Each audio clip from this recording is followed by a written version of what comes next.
آج کل کی ہم لوگوں کو کس طرح پتہ چلے کہ ہم کس کو فالو کریں آج کل کا جو دور ہے؟ اور روحانی فیض کی جو آپ نے بات کی، بیٹا ایک سمپل بات، آپ کو سمپل بینچ مارکس دے دیتے ہیں. ایک مرشد کی خاص نشانی یہ ہوگی کہ اس کے پاس بیٹھ کر آپ کو عشق رسول اور ادب رسول عطا ہو جائے گا.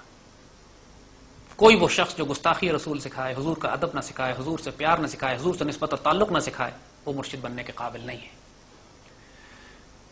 آپ اس کے پاس بیٹھیں آپ کو اللہ کی یاد آئے، آپ اس کے پاس بیٹھیں اللہ اس کے رسول کی محبت میں آپ کے آنسو گریں، آپ اس کے پاس بیٹھیں آپ کے دل میں شدت سے ایک طوفان برپا ہو جائے کہ میں نے حضور کے پاس جا کے حاضری دینی ہے. اس کے پاس جا کر آپ اس دنیا سے بیزار ہوں، اس کے پاس بیٹھ کر آپ کا دل چاہے کہ آپ آخرت کو ترجیح دیں. اس کے پاس بیٹھ اس کا چہرہ اتنا خوبصورت ہو، اس کی باتیں اتنی آپ کے دل کو لگیں، وہ شریعت کے پردے میں رہتے ہوئے، شریعت کے دائرے میں رہتے ہوئے آپ کے روحانی درجات، آپ کے وجود میں وہ انقلاب برپا کر دے گا کہ وہ پردے اٹھنا شروع ہو جائیں گے آپ کے وجود سے، آپ کی نگاہوں سے، جو آپ خود محسوس کریں گے کہ آپ کے وجود میں ایک تبدیلی آنے لگی ہے.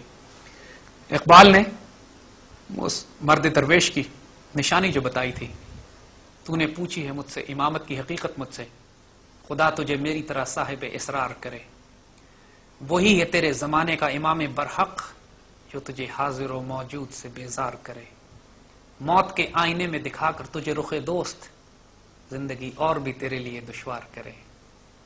آپ اس کے پاس بیٹھیں گے تو آپ کا دل اس دنیا سے اٹھ جائے گا. آپ اس دنیا میں ڈیوٹی کریں گے لیکن اس میں دل نہیں لگائیں گے. میرے آقا صلی اللہ علیہ وآلہ وسلم نے فرمایا، جس کا مفہوم ہے کہ جاگیریں اور جائیدادیں نہ بناؤ ورنہ تم اس دنیا کے ہو کے رہ جاؤ گے. جو اللہ کا بندہ اور فقیر اور درویش ہوگا وہ دینے والا ہوگا، وہ تقسیم کرنے والا ہوگا، مانگنے والا نہیں ہوگا.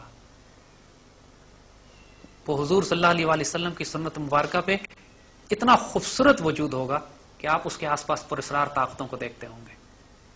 آپ کو سمجھ نہیں آئے گی کہ اس کے پاس ہے کیا معاملہ. He'll be lucky man. برکت ہوگی، خیر ہوگی، عافیت ہوگی. بے شک پھٹے پرانے کپڑے بیٹھا، دھوتی پہن کے زمین پہ بیٹھا ہوا، لیکن اس کے پاس بیٹھ کر آپ کو سکون آئے گا. آپ پریشانی میں اس کے پاس جائیں گے پرسکون ہو کے اٹھیں گے. وہ ایک آپ کی پیٹھ پہ اپنا ہاتھ پھیرے گا اور کہے گا بیٹا جا اللہ کرم کرے گا. آپ کو یقین آ جائے گا کہ اللہ کرم کرے گا. وہ آپ کی آنکھوں میں آنکھیں ڈال کے دیکھے گا، آپ کے وجود کے رونگٹے کھڑے ہو جائیں گے، آپ اس کی نگاہوں کی تاب نہیں لا سکیں گے. یہ پراسرار لوگ ہوتے ہیں بیٹا، آج بھی ہیں. پڑھو نا ممتاز مفتی کو، پڑھو نا قدرت اللہ شاہب کو، پڑھو نا اشفاق صاحب کو. وہ جن بابوں کا ذکر کرتے ہیں وہ آج کی دنیا میں بھی بستے ہیں. ان کو تلاش کرنا پڑتا ہے. کہیں وہ ریلوے اسٹیشن پہ بیٹھے ہوں گے، کہیں وہ موچی بنے ہوئے ہوں گے، کہیں وہ CSP آفسر ہوں گے، کہیں پہ وہ فوجی جرنیل ہوں گے. ظاہری پردے کو نہ دیکھنا، یہ ساری ڈیوٹیاں ہیں اللہ اپنے بندوں کی لگاتا ہے، لیکن ایسے تمام لوگ موجود ہیں. آج کے دور میں ذاتی طور پر ہم جتنے بھی اس قسم کے فقراء کو جانتے ہیں ان میں کوئی بھی خانقاہوں میں نہیں بیٹھا ہوا ہے. وہ جو دور آیا تھا جس کا اقبال نے خوشخبری دی تھی کہ نکل کر خانقاہوں سے ادا کر رسم شبیری، یہ اللہ کے بندے آج بھی دنیا میں موجود ہیں، ڈیوٹیاں دے رہے ہیں. تلاش کرو. جب انسان کی طلب ہوتی ہے تو ڈھونڈنے سے تو خدا بھی مل جاتا ہے. اور یہ اللہ کے بندے تو بیٹھے ہی اس لیے ہیں کہ اللہ کے بندوں کی خدمت کریں. میرے بیٹا جب انسان رب سے طلب کرتا ہے ہدایت، ادب رسول اور عشق رسول اللہ سے طلب کرو گے نا تو اللہ تعالیٰ اپنے کسی بندے کو آپ کے پاس بھیج دے گا اور آپ کا رزق اس کے پاس ہوگا. دعا کرو ایسے بندے ہیں اور تمہارا دل گواہی دے گا کہ یہ وہ بندہ ہے جس کے ذریعے اللہ تعالیٰ اپنا رزق مجھ تک پہنچا رہا ہے. مرشد اور استاد کے بغیر کام بنتا نہیں. ویسے سر ابھی آپ نے بات کی شریعت اور طریقت کی، تو ان دونوں میں فرق کیا ہے، ڈفرینس ان میں کیا ہے؟ بیٹا شریعت اور طریقت میں حقیقتاً تو کوئی فرق نہیں ہے، یہ صرف اصطلاحیں استعمال ہوئی ہیں دین کے دو پہلو سمجھانے کے لیے. بہت ساری اصطلاحیں ہم دین میں ایسی استعمال کرتے ہیں، آج کل رائج ایسی ہو گئی ہے کہ جو قرآن و سنت کی اصطلاح نہیں ہے. مثلا نماز کا لفظ ہم استعمال کرتے ہیں، نماز تو قرآن و سنت کی اصطلاح نہیں ہے، نماز تو فارسی اصطلاح ہے. خدا کا لفظ ہم استعمال کرتے ہیں، خدا کا لفظ تو یہاں کا نہیں ہے. روزہ جس طرح ہم استعمال کرتے ہیں، روزہ بھی فارسی اصطلاح ہے، عربی کی اصطلاحیں تو نہیں ہیں. تو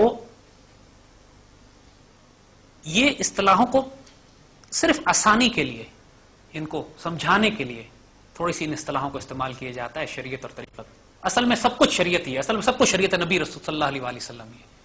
سب کچھ سارا دین ہے وہ کہ جو رسول اللہ صلی اللہ علیہ وآلہ وسلم لے کر آئے ہیں. لیکن جو ظاہری پہلو ہے جس طرح ہم نے بات کی نا کہ امام احمد بن حنبل، مالک، شافعی اور ابو حنیفہ نے جو دین کے قوانین بنا دیے ان کو شریعت کہا جاتا ہے، لاز. لیکن بہت سارا دین ہمارا ایسا ہے جس پہ آپ قانون لگا نہیں سکتے، کوئی لا لگ نہیں سکتا. میرے دل میں شیطان مجھے وسوسے ڈال رہا ہے، وہاں پہ کیا شریعت، اس میں کیا لا اپلائی کریں گے؟ انسان کے دل میں ہوس ہے، کینہ ہے، لالچ ہے، خود غرضی ہے، بغیرتی ہے، ہوس جو چھپ چھپ کے سینوں میں تصویریں بنا رہی ہے، اس پر آپ کیا لا اپلائی کریں گے؟ کتنے کوڑے ماریں گے اس کسی انسان کو؟ کس عدالت میں لے کے جائیں گے؟ یہ ہو نہیں سکتا نا. تو وہ تمام معاملات جن کا تعلق قلب کی بیماریوں کے ساتھ ہے، جن پر آپ قانون اپلائی نہیں کر سکتے، لیکن ان بیماریوں کو جسم سے نکالنا بھی ضروری ہے، اس تربیت کے پروسیس کو، اس سلسلے کو طریقت کہتے ہیں. یعنی روحانی سفر جو ہے، جو روحانی ڈائمنشن ہے، اس کو طریقت کہا جاتا ہے. تو بیٹو یہ دونوں سفر ضروری ہے.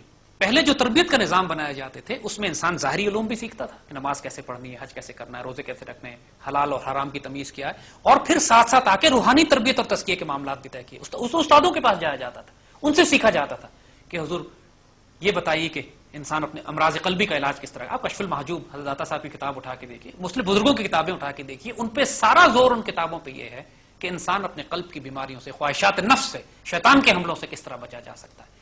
ان تمام علوم پہ بیٹا انشاءاللہ آئندہ بھی بات کریں گے. یہ ہمارا حلقہ یارہ ہے ہی اسی لیے کہ نوجوان نسل کے جو سوالات ہوں، آؤ ان کنفیوژنس کو دور کریں قرآن و سنت کی روشنی میں. ہمیں دوبارہ سے اپنی روحانی اساس کی طرف لوٹنا ہے، اس روحانی اساس کی طرف کہ جس کی بنیاد قرآن و سنت کے اوپر ہے. حضور صلی اللہ علیہ وسلم کی سنت مبارکہ سے بھی فیض لینا ہے، قرآن سے بھی نور حاصل کرنا ہے. اور جب تک قرآن و سنت کو ہم اپنے مضبوطی سے اپنے ہاتھوں اور دانتوں سے نہیں پکڑیں گے، اس وقت امت مسلمہ کے معراج، اس تکمیل پاکستان کا وہ خواب جو ہم دیکھتے ہیں پورا نہیں ہو پائے گا. یہ تربیت کا مرحلہ ہے، آئیں اس میں ہمارے ساتھ رہیے. اللہ آپ کا حافظ و ناصر ہو. اللہ پاکستان کو اور مسلمانوں کو عزت بخشے اور ہمیں اس سعادت میں شریک کرے جو اس نے اس امت کے لیے لکھ ڈالی ہے. وعلیکم السلام ورحمۃ اللہ وبرکاتہ.